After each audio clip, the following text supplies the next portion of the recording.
Hello, hello. My name is Kim Addis. I am the president and founder of Frame of Mind Coaching, and you have just joined the Frame of Mind Coaching podcast. And today is Fridays with Ferne. Ferne, welcome. Hello. How are How are you you? today? I'm good. How about you? Good, good, very good. So today, I have a general case about a mother Yep. who is afraid for their child. So their child is quite old, 18, and leaving to another country in South America for the first time alone, like with a group, but nobody from Canada. And the mother is worried for the child. So, what do you recommend that mother does? Well, what is she worried about? Well, she's worried about all the dangers of another country, not only another country, somewhere that she's completely unfamiliar with in terms of language, in terms of culture, in terms of many other things. And she's worried that her child is going to get hurt or sick or kidnapped or stabbed or something crazy like that. I know that mom. Okay, so what do I recommend that the mom do? Is that the question? Like, if who am I coaching, the mom or the daughter? The mom. Okay. So many moms feel frightened for their children. And what we do is we tend to impose that fear or share the fear or give the fear to our children. And so what happens to our children? They become frightened to do all the things that life has to offer. They play smaller than they can or should or ought to. And so my biggest recommendation to the mother is like write down all your fears, look at those fears and look at the ones that are a little outrageous and look at the ones that are maybe possible. It's a normal natural fear. And what I would suggest to you is share with your daughter that these are some of your fears and that your intention is not to give her those fears. So you don't, you need to say, hey, I know that most of these are a little outrageous and out of control. I do have fears. Can we put something in place while you're away that allows me to feel really great about you going away? Now, we don't want to put the responsibility on this kid to make sure that the mom is okay. Like, that's just not fair. But at the same time, they have a relationship and they can be in communication during the span of this trip to help the mom kind of check in and tune in on the daughter to make sure that the daughter is having a good time, living in some kind of a group and pattern, and she's in good hands. So I think that's a reasonable request. What happens that isn't reasonable is that parents have so many fears that one of two things happens. The parents stand in the way of their children living and thriving and experiencing and experimenting. That's one problem. They say, no, you can't go. No, I'm not letting you go. No, I'm not supporting this. No, I'm not going to give you what you need to go. And they stand in the way. They create barriers because of those fears. The second thing that's a problem that happens is that parents hand their fears to their children, and their children live with those fears themselves. They learn to be fearful. That's also two things that aren't very healthy. So is it okay to have fear? Sure, we all have fear, but it's not okay to use your fear to interfere with your children's growth.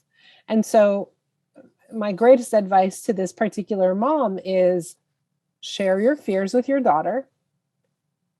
Let her know that some of these fears are irrational, but that you still have them.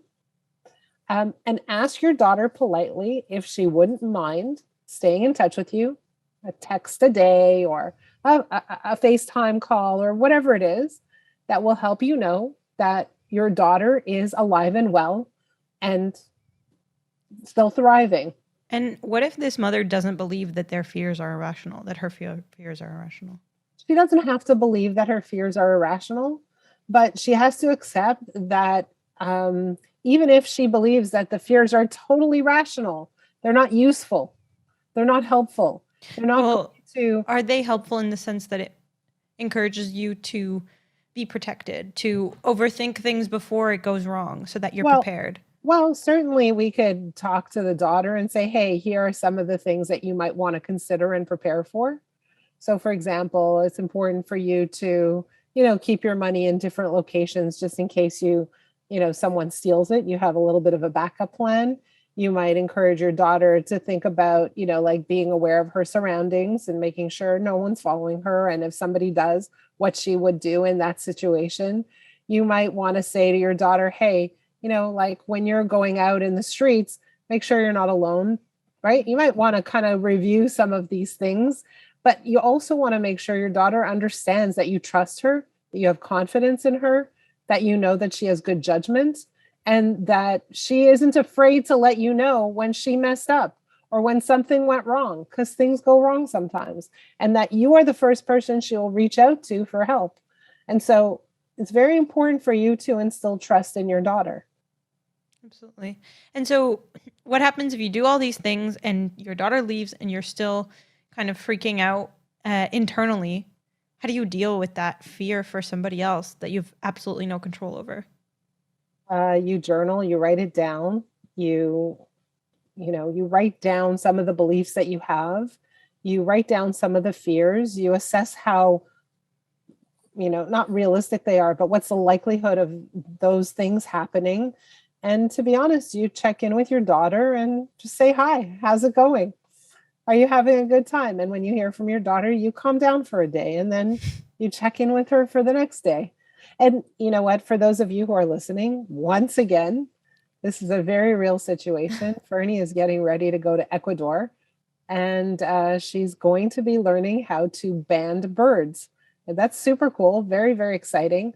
I look at you as a person who lives this really extraordinary life.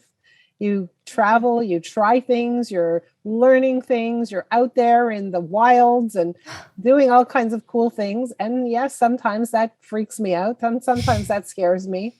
But there was no way ever that I would stand in the way of your experiences and living the life you want to live and learning things and trying things and being all that you want to be. And so my fears are mine. I don't want you to inherit them.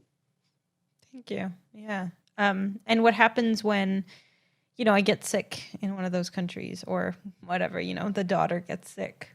How do you deal with that kind of escalation of fears? Well, when she is sick, you try to figure out resources that she can access from afar to help her get better. You try to maybe get her home a little earlier than she planned. If you really need to, you go there and you be with her. You just do all the things you need to do to help your daughter. Sometimes you need to just let her know that she's okay and it'll pass, and that, pretty soon she'll feel a lot better. And sometimes you just need to offer some emotional support and let her know that you love her and you care about her. And people get sick, but they don't stay sick all the time, right? So you need to give her a little bit of faith that she'll get better and she'll feel better. And you sometimes give her some medical advice, things like have some chicken soup, take 2 Tylenols, make sure to put 2 pillows if you're coughing hard. You get the idea. Yeah. Here's a question for you, though. So you know that I have a few fears about you traveling. Yeah. Do you have those fears? Have I managed to keep them away from you, or do you think that you took them on? Be honest. Yeah. So I think I have some, like going to Ecuador. I have a friend that did get stabbed there. So I don't know that comes from you necessarily, but that is one of my fears, because it actually happened to somebody I know. But I think I'm less fearful than you, especially when it comes to traveling alone. And especially when it comes to being in nature, because I think I'm really comfortable with that. So you may be, afraid of me going into the forest, but I'm not afraid of that. So I think maybe a little bit, but not as much as you have. And what do you do with your fears when you have fears? How do you deal with it? You're going, you have a few fears. How do you cope with that? What do you do when you have fears? So, yeah, I think there's several things. So being prepared is helpful. Like planning every single step of your journey. Don't have some uncertainties where you don't know where you're going to stay if that doesn't make you feel comfortable. I mean, some people are totally happy with that. But if you're someone that likes to have structure and planning, then plan everything in advance as much as you can. For me, I like to kind of see what's going to happen. Like I can imagine myself going and going through every step of the journey and knowing that each part will be okay. So as long as there's no like part where I personally don't know what I'm going to do, that stresses me out. So I avoid that. But other than that, I think if I can imagine it, then I'm ready, and I'm not as scared anymore. What do you do with your mother's fears? Do you blow them off? Do you take them on? Do you address them? Does it matter to you that she has fears? Do you try to calm her down? Like, what do you do? Yeah, I mean, absolutely. I think anyone who, you talk to about your travels and they impose their fears, especially when it's someone you love and respect and trust, of course it's going to have an effect on you. And for me, I think because I look up to you so much that I start to second guess myself sometimes when you have those fears and impose them on me. But I try not to like let them change things. So maybe I'll be more prepared for certain things, but generally I try not to take them on too much, or like keep, notes at the back of my head, but try not to let it change my attitude towards the trip. And do you try to calm me down? Just out of curiosity. Do I? I don't know. I'm asking you. Do you feel like you need to?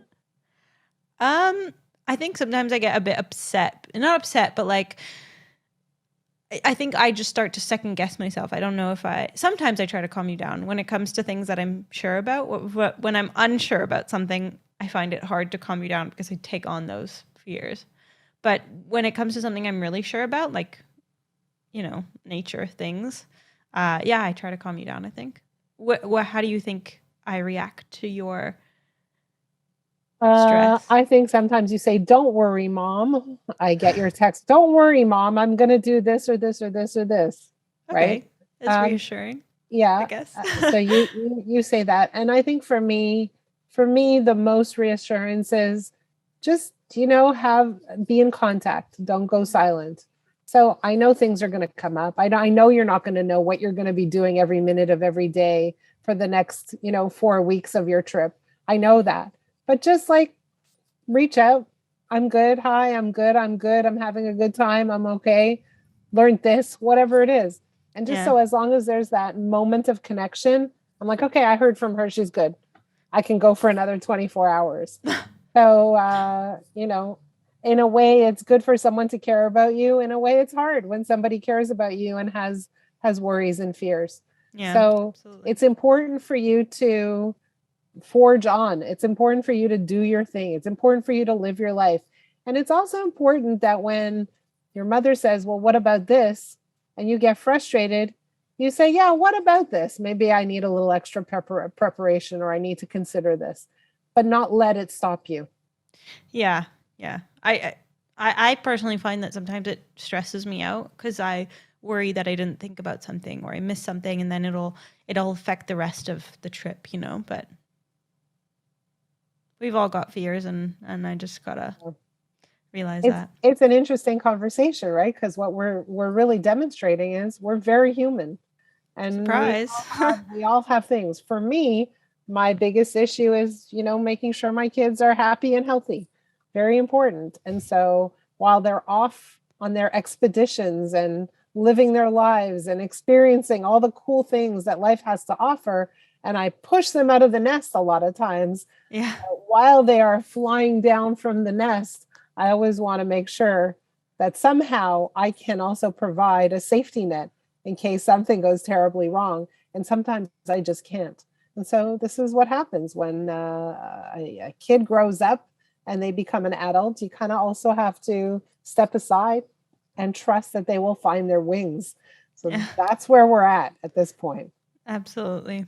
Well, thank you so much. I think this was really interesting and useful for a lot of people, not only with respect to their children traveling, but to any kind of wild things that their children are inclined to do. Yes. And when your children are inclined to do wild things, I don't know. I look at my children who are all doing wild things and I look at them with awe and admiration. And I think, man, you know what? When I was that age, there's no way I would have had the courage to do some of the things they're doing. So encourage your kids to have courage and do the things they love. For those of you who are listening, I hope you enjoyed today's episode. We'd love to hear from you. Love to get your messages, your texts. We want to hear what you want us to talk about. Please reach out Absolutely. to us. My email address is kim@frameofmindcoaching.com. What is your email address? My email address is Ferne Kotlyar. That's FERNE KOTLYAR @live.com. Until we see you next week, have a great week, guys. Bye.